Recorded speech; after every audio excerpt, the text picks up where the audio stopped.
मेरे दोस्तों, अगर आपकी भी उम्र 20 से 40 साल के बीच में है, अगर आप भी अभी एक नव युवक हैं, एक जवान व्यक्ति हैं, तो आपको ये कहानी अवश्य सुननी चाहिए, जिससे आपको ये पता चल पाएगा कि अपने जीवन में जो ताकत है, जो जवानी है, उसको कैसे सही तरीके से उपयोग करें। एक बार गौतम बुद्ध अपने भिक्षुओं के साथ एक वृक्ष के नीचे बैठे विश्राम कर रहे थे। उस वृक्ष की छांव में गौतम बुद्ध अपने साथी भिक्षुओं की जिज्ञासा दूर कर रहे थे। बुद्ध के सभी भिक्षु एक एक करके उनसे प्रश्न पूछ रहे थे और गौतम बुद्ध उनके प्रश्नों का उत्तर दे रहे थे बड़ी सहजता से। उन भिक्षुओं में कुछ भिक्षु ऐसे भी थे जो कुछ समय पहले ही संघ से जुड़े हुए थे, जिसके कारण अभी उनके भीतर वह समझ नहीं पैदा हुई थी जो एक बौद्ध भिक्षु के अंदर होनी चाहिए। गर्मियों का समय था, सूरज अपने चरम पर था और चारों तरफ धूप ही धूप थी, लेकिन उसी वृक्ष के कारण बुद्ध जी और उनके सभी साथी भिक्षु आराम से छांव में बैठे हुए थे। एक भिक्षु की नजर एक बूढ़े व्यक्ति पर पड़ती है। वह बूढ़ा व्यक्ति पास से ही गुजर रहा था। वह भिक्षु उस वृद्ध व्यक्ति को देखकर अचानक हंसने लगता है। अपने भिक्षु को हंसते हुए देख बुद्ध जी कहते हैं, तुम हंस किस लिए रहे हो? तब भिक्षु ने कहा, उस वृद्ध को देख मुझे हंसी आ गई। इस पर बुद्ध जी ने कहा, मेरे प्रिय भिक्षु, कृपा करके तुम मत हंसो, क्योंकि जिस व्यक्ति को देखकर तुम अभी हंस रहे हो वह कोई साधारण व्यक्ति नहीं है, बल्कि वह व्यक्ति इसी क्षण तुम्हारे जीवन को रूपांतरित करने की क्षमता रखता है। जो आज तक मैं तुम्हें नहीं सिखा पाया, वह वृद्ध व्यक्ति तुमको सिखा रहा है। इसके द्वारा दी गई सीख को बेकार मत करो। बुद्ध जी की ये बात सुनकर वह भिक्षु बुद्ध जी से कहता है कि भगवान मुझे क्षमा करें,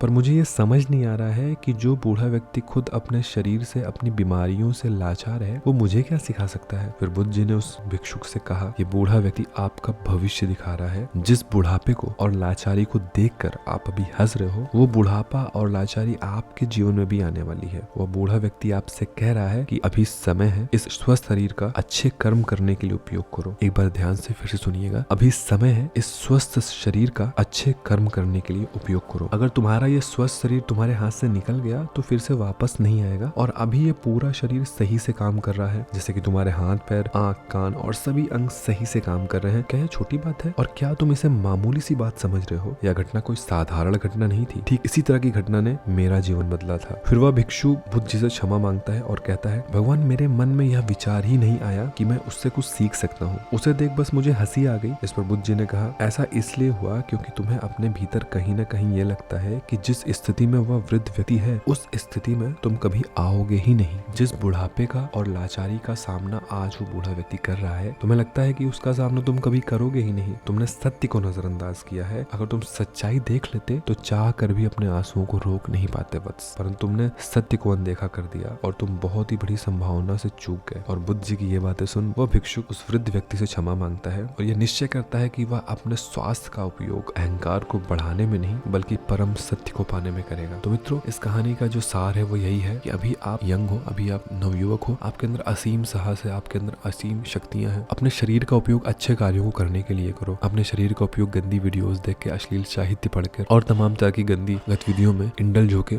मत खराब करिए। जीवन के परम सत्य को जानने की कोशिश करिए और कोशिश करिए अपने जीवन की उस ताकत को इस्तेमाल करने का, कुछ अच्छा करने का, कुछ बड़ा करने का। भगवान आपके साथ है। दोस्तों, अगर आपको ये कहानी पसंद आई तो अपने दोस्तों के साथ शेयर करना मत भूलिएगा। कमेंट सेक्शन में अपने कमेंट भी बिल्कुल रखिएगा। ओम नमो बुद्धाय।